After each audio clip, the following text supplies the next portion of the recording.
Hello, hello, and welcome into Spinning a Yarn's Tale, a podcast about fiber arts history and culture brought to you by You and I Yarns in Chehalis, Washington. My name's Blair. My name's Denise. And welcome in. This week we're going to be chatting a little bit about Fair Isle. Fair Isle. Oh, it's something almost everybody knows about. Yeah, but not really. But not really. Yeah. Because I, for one, did not know that Fair Isle was part of Scotland until I started researching for this episode, and I will admit that. I know. I was like, oh yeah, it's totally part of, like, Sweden. Yeah. It looks like it's part of Sweden. It could be. Oh, gosh. It could be. But before we get into that, why don't we chat a little bit about what we're working on this week? So I am still working on the same things. I'm working on my, I think I remember the name now, it was Inovec, which is, I think it's like a snowy place, but it's also the name to the pattern that I'm knitting, and it's kind of almost done because it's sleeveless and I'm at the ribbing of the body, so. Is it a sweater? Yeah, it's like a okay. pullover, yep. Gotcha. Are you still working on your baby blanket? I kind of dropped that again. Got really distracted? Yeah. It's okay. That'll come back. Eventually. Yeah. What are you knitting on?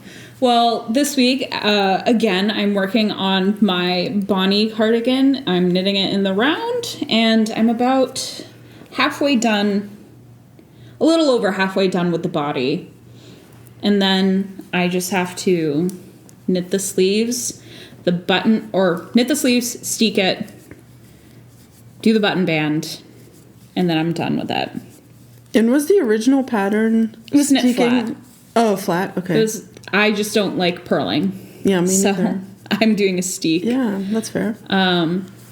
The other thing I'm working on is the Hopi sweater. Update on that, guys. The sleeves are done. They're finished. And I can't bring it in to work on it during the podcast because now I'm in the colorwork section and I have to devote my entire brain to knitting and colorwork. Yeah, you wouldn't hear anything useful from you. It would just be me going, and then 1, 2, 3, 4, 5, 6, 7, 8, 9, 10.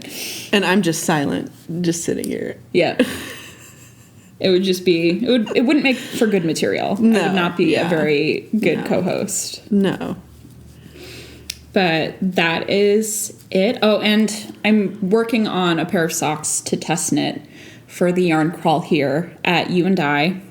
Ooh. And that is taking a long time.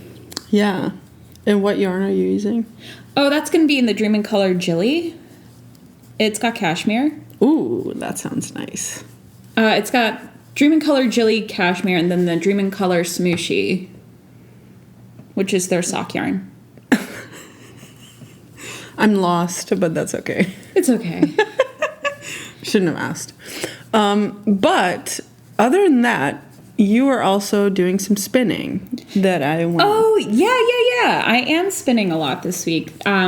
This week I finished working on some Romney. It's a local, it was from a local farmer at Compass Rose Farms. It was their Romney. It was a beautiful 8-ounce gradient from the natural white to the natural black. Nice. And I just finished it, put it on 2 separate 4-ounce bobbins, chain plied it all together on an 8-ounce bobbin, and now I have a beautiful gradient skein of yarn. Wonderful. Yeah. Lovely. And I started spinning a fin fleece that I got from a lovely teacher here at You and I named Wendy. Oh, she Wendy. She raises fin sheep. And I gave her the puppy dog eyes and said, would you please, pretty please, let me spin some? Yeah. And she said, oh, all right. And so I have this beautiful fleece sitting at home. She washed it for me, too. Yeah. What a saint. Yeah. Because that's my least favorite part. I know.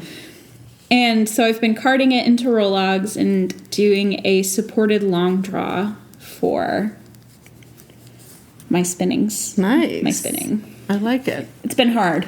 I normally do short forward because I'm a control freak. Yeah, me too. So long draw's been difficult. Yeah, that's cool. Yeah. Practice. With practice. Do you want to get into the actual Fair Isle? Sure. Why don't we get into that? Yeah. So, Where do we start? I guess we could start with debunking a myth. We love it. We love to debunk myths here. Just point at people and aggressively tell them, you're wrong, you're wrong, you're wrong.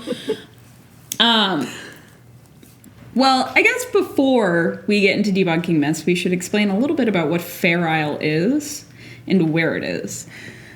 So Fair Isle it's an island in Scotland, but not really in Scotland. It's north of Scotland, closer to like... It's part of Scotland. It's part of Scotland technically, but it's closer to like Denmark, in my opinion. Yeah. It's pretty far north. It's pretty far north. It was like a stopping place for boats and stuff like that. So a lot of people used to go through there. But Fair Isle, outside of being a place, is also a style of stranded color work. So it is when you have two or more colors in your knitting and you make pictures in your knitting. So, yeah, basically. And some of the more traditional motifs in Fair Isle are like the snowflake. It's what you think when you see that kind of like, it looks like to me like a flower, but everybody says it's the snowflake. So it's got that diamond shape on four corners, the center bit, and usually things surrounding it. And those are usually done in one color. So when and how did the Fair Isle tradition start? Well, that's the funny thing. So that's the myth. So it used to be said that color work was brought to Scotland by a marooned Spanish Armada ship in 1588. And there is documentation backing up the fact that that ship actually landed on Fair Isle, and that the families there, the 12 families, took care of the sailors until they could get back on the sea. And that these sailors taught the people of Fair Isle how to do stranded color work. Yeah. And while there is color work in Spanish knitting, there isn't a lot of similarities between that color work and stranded color work Fair Isle. Yeah, the actual... They're very, very different from each other. So it's more likely, actually, through more thorough research, that the Fair Isle itself is more Baltic in nature. It's... Oh. Yeah. I wouldn't have guessed that, yeah. Yeah. So it's got more geometric shapes and lots of like repeating patterns to it. Definitely. Yeah. And that could around the same time be found in Baltic nations. So it's actually more likely that people who traveled to Fair Isle from these Baltic nations brought Fair Isle knitting to them from their homeland, and that it's more of a mutation of stranded color work from places like Lithuania and Estonia and Latvia than it is a Spanish thing, because Spanish color work looks extremely different. Yeah. And it's also kind of interesting that Fair Isle actually isn't like... It wasn't huge in Fair Isle until about the 1930s. That's pretty late. Yeah. So though it is old, it wasn't actually like commonly knit, quote unquote, until a lot later, which is kind of cool. Is that also because of the colors that are available now? Yeah. Well, there was a lot of actually really cool dyeing methods that people in Scotland use. Oh, cool. Yeah. For natural dyeing, and a lot of it included lichen and moss and naturally occurring things, because there's a lot of moss in Scotland and in the Fair Isles. Yeah. And those different lichens and mosses could make a variety of colors. Like some of them can make deep magentas and pinks and purples and blues. Oh. And it's really cool. Yeah. But traditional Fair Isle actually was more commonly browns and blacks and Like the natural creams. sheep Yeah. colors. Okay. Like most things, because dyeing it took a lot of work, and if you're trying to knit your whole family sweaters so Yeah. that they don't freeze in the winter, you're not going to take 3 days to dye your wool. You're going to get right to processing it, Yep, because that's going to take you a long time, and then it takes you a long time to knit the sweaters, and then yada yada yada yada. So dyeing was more of a luxury and much less of a commonplace Yeah, that makes sense. in the average home. And then, if I may, my other question is Fair Isle is named after Fair Isle. Yes. But is it mostly found on Shetland or not? These days, it's really closely associated with Shetland, because a lot of Fair Isle knitting is done with Shetland wool, like Jameson's, Yeah. which we do carry here. And they have a variety, By the way. a wide variety of colors. And Yeah. Jameson's itself has been around for a long time. They've been around since, gosh, I have it written down. Centuries is all I have. They've been around since like I think the early 1800s. 1800s, yeah. And they have been taking Shetland wool and working with it to make it like a staple. Yeah. Because back in the day, Shetland wool was considered too coarse to be used on its own and too weak. Oh. It was considered a weak wool. It snapped easy. Yeah. But over the course of the century, the people who run Jameson's have worked to make 100% Shetland yarn. Nice. So that's because that for me, like if I think Fair Isle, I think Jameson's Jameson's and Smith, all those brands that have the little itty bitty 25-gram balls of multiple colors that you can just buy a bunch of and knit something with. Yeah. And that is often associated with Shetland, mostly because it's Shetland sheep. Okay, yeah. Which come from Shetland Isles. Which, yeah, that makes sense. So, it's kind of that. Cool. There are, even though I said it didn't really take off until the 1930s, there's tons of evidence of Fair Isle being knit in the 1800s. It was kind of discovered by historians in, I think, the earliest at 1695, because they found a body buried in Fair Isle of a man who was not, most likely not, a Fair Isle native. Mm-hmm. And he was wearing a brightly colored sweater, and he was buried with a pouch of knitting, and in that was brightly colored knitting. Aww. And so they were like, oh, okay. So it's been around from at least here. Yeah. And we do have patterned pieces that can be traced back to the 1860s and the 1850s and all of that stuff. So the 19th century is kind of like when Fair Isle patterns kind of started coming out. Mm-hmm. And they gained popularity slowly until around the early 20th century. Okay, yeah. So it kind of went from the 1930s bohus. Is that what it's called?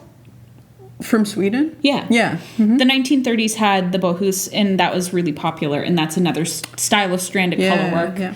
But that's mostly different colors.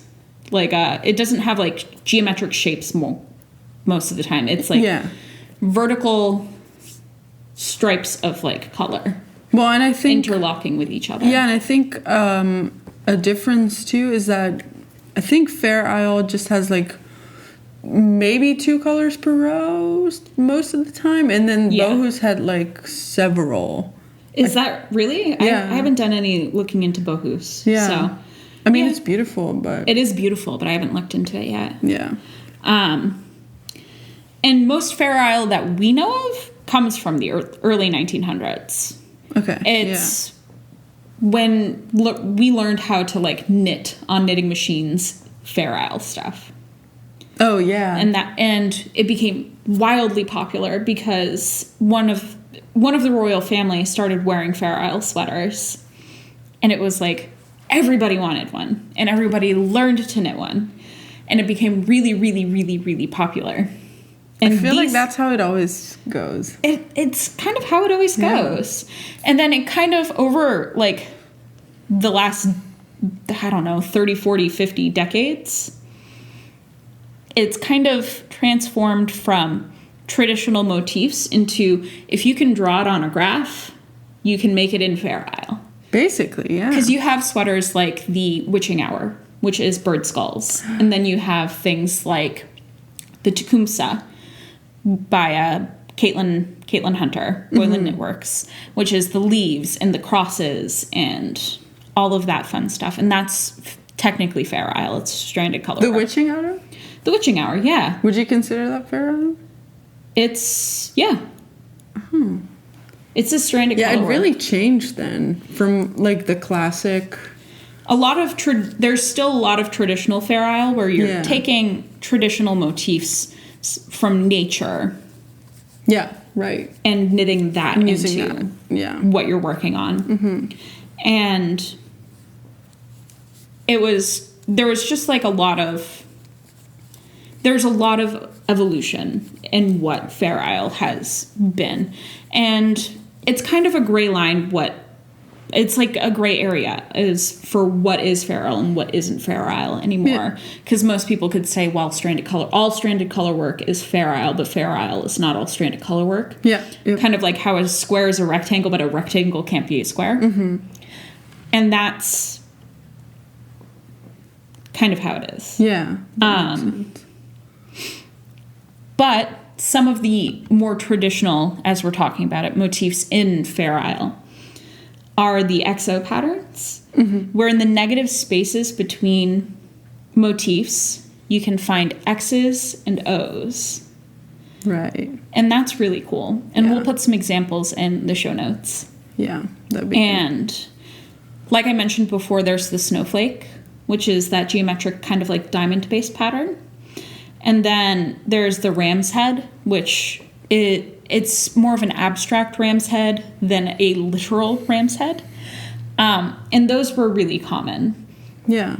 And of course, each family had like different ways that they would do things, because even though I couldn't imagine doing Fair Isle without a chart, a lot of people knit Fair Isle without charts for centuries, and it was all verbal.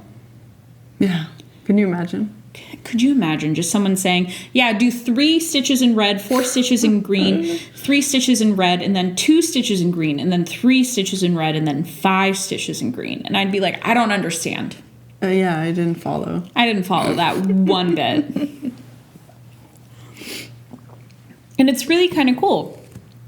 And different locations, of course, would have different popular patterns. The island itself is small, but everybody wanted to look a little bit unique. Yeah. That makes sense. Yeah, and developments are different in different locations too, I would imagine. Yeah. And though we think of like the color work of Scotland being Fair Isle, it would be better to say that the Sanghar color work is actually the original color work of Scotland. And that is actually a little bit closer to what color work looked like in Spain. Oh. Plot twist. So not even the Spanish Armada that got stranded on Fair Isle type deal. Yeah. It came about more on the mainland. Yeah. Where it's like these blocks of color. Yep. in diamond shapes that made. Well, and they had Color. meanings, right? The Yeah. Sankwar. They did. Yeah, yeah. They did. It was kind of like how quilting has different meanings. Yeah, that's another really interesting rabbit hole. Yeah, because isn't it interesting that imagery in clothing and textiles have been used to tell messages for so long. Yeah, I love that. It's so cool. Yeah, we should do a whole podcast about that. Oh, I think maybe we should. Anyway. Coming soon. To a store near you. But like I said, Fair Isle, as we know it, isn't as old as we think it is. It's been around, but it hasn't been what we know it as. And we kind of have companies like Jameson's to thank for making it what we know it to be. One, because it's Shetland. It's colorful. When people think of Fair Isle, they think of that tons of like bright colors, intricate designs, and all of that. But you also have to think of the practical uses of Fair Isle. The Fair Isle place was very cold. It's really far north, right? It's windy. Windy. Because it's an island. Because it's an island. Very good. Sorry. No, you're fine.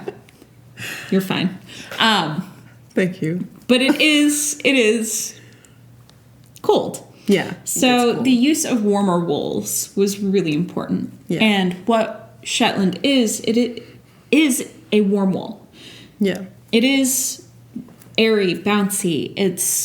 It puffs up beautifully when it's washed. It's all the things. It's really gorgeous. And it makes for a warm sweater. And the color work creates essentially 2 layers of fabric with one shirt. So it was a really economical way to stay warm. Because it's stranded. It's stranded. And those floats, they would felt over time because superwash didn't exist. That didn't exist until later. We don't talk about superwash. Well, we can, but both Denise and I are not a fan of superwash wool. No hate to those who like it. It has its uses, much like everything else. It's okay. Okay. We will judge you, but it's okay. You can't sit with us if you like superwash wool. Okay, Fair Isle. But it would felt together and it would create an extra warm barrier. So because you had your knitted piece and then the little gap between that and the float, and it would trap warm air. And that's where you get warm, delightful, cozy sweaters. Nice, yeah. And so they were practical and useful and pretty, and they were just nice. They were all the things. Yeah. And not just sweaters. This went for anything. That's why there were so many Fair Isle mitts and hats and things like that. Well, that's an interesting question. Because how did it start? Did it start with like bonnets or something, or tams? Some of the earliest pieces that we can find are actually Fair Isle hats. Yeah. Some of the patterns I mentioned earlier included 2 Fair Isle caps. They specify caps, not bonnets. Okay. So it's more likely that it was a traditional hat rather than a tam. Yeah. Okay. But those were also found in England. So. Oh. Neither here nor there on that. Okay. Who knows? But these Fair Isle caps are now in the National Scottish Museum. Oh. So you can go and look at them online. They're actually really, really pretty. But those were the most common items. One, because they're warmer. Yeah. And then the other one that I found was a scarf. Oh, Yeah. nice. Yeah. Double-sided? No, it's just one side. Oh, so like the floats are on one side? Yeah. Oh, okay. It's not double knit. Okay. That wouldn't be Fair Isle. That'd be double knitting. No, but like where you kind of make it into a tube, I guess. I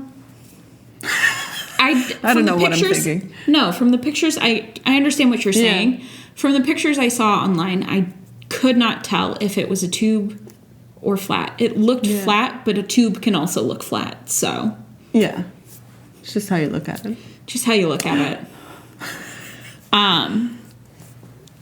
So yeah, it was worn as like a utilitarian garment. Yeah. As well as for fashion. Yeah, in many ways. It probably started out as being mostly useful, and then later people were like, "Hey, this is really pretty." Yeah, with the introduction of chemical dyes in the early 1900s. Yeah. Metallic dyes and things like that, but metallic dyes weren't good for wool. No. They weren't good for wools and silks and stuff like that. But back then, the heavier a garment was, the more valuable it was. Oh. Because you would weigh your garment and pay by weight instead of by labor hours. And so metallic dyes were often used to make a garment more expensive. That's smart. Yeah. Or just soak it in water. Well, you don't buy it wet, you buy it dry. The water evaporates. You just buy a sweater and you go home in your sopping wet sweater. Yeah. Woo! But Oh, goodness. the metallic dyes were really good at shredding. Right, yeah. Shredding. Which you really don't fabrics. want when you're cold. No. It's why during that period of time, we have a lot of pieces that are really delicate. Like lots of extant garments are really, really delicate and you can't handle them with your bare hands. And like sometimes they just crumble apart. Yeah. And that's because over time, these metallic dyes have just destroyed the fibers that they're in. Yeah. It's also why we don't have a lot of early 1900s sweaters to look at. But we do have a few. So we know that they were there. Yeah. But yeah. So these days, though, Fair Isle is very much like kind of a trendy thing at this time. It is, yeah. People are really into it. And we have a whole week dedicated to it, Yeah. basically. Shetland Wool Week. Yeah, basically. It's all about Shetland wool, and the Shetland Wool Week patterns are always Fair Isle. Fair Isle, yep. And they're really cool. Yeah. But And so, Fair Isle, if we're talking about pullovers or sweaters, Fair Isle was mostly all over color work or just the yoke? Or what is the difference? the yoked sweaters came around in the 1930s. That's later, yeah. Yeah. Okay. All over color work was also common, but also not common. Because you have to think about the amount of time it would take to knit a full color work body. Yeah. And though they're pretty, those were like your Sunday best. Oh, okay, yeah. Okay. They weren't common. Yeah, right. That makes sense. Yeah, I was just wondering. Especially if you're knitting for your whole family. Yeah. Because I know it would take me a million years to knit a full sweater. It's my life goal, but it's like a life goal. It's like, maybe I'll finish one. Yeah. And like, or now the community around Fair Isle is just like everywhere. You can get charts for just about anything. There's websites that'll chart entire pictures for you. It's kind of cool. Yeah. So, Cool. I think Fair Isle is neat. Fair Isle is neat. And I think that's about everything I have for us this week on Fair Isle. Wonderful. Yeah, that was good. Do you have any more questions about it? I don't think so. I'm just like happy that we can get this information out there, and you know that it's not necessarily from Norway or Denmark or whatever. Yeah, because you really do. When you think about it, you always think about like sweaters from like Iceland and stuff like I that. thought so. Yeah. But it's from Scotland. It's from Scotland. Yep. Sure Wonderful. is. Well, that's it for us this week. We'll be seeing you again in 2 weeks. Next week is going to be Irish crocheted lace and Wales. Yay! Whee! We're still stuck on the UK. Still stuck in the UK. We'll be moving on. We will be moving on after that. Hopefully. Yeah, Yes. no wait, out of the UK. Yes. We're still going to be in Europe, but we'll be out of the UK. in Europe. Yes. Anyway. Yeah, that was a good one. Thank you. Yeah, you're welcome. This has been Spinning a Yarn's Tale, a fiber arts history and culture podcast brought to you by U&I Yarns in Chehalis, Washington. My name's Blair. My name's Denise. And we'll see you next time. Bye. Bye.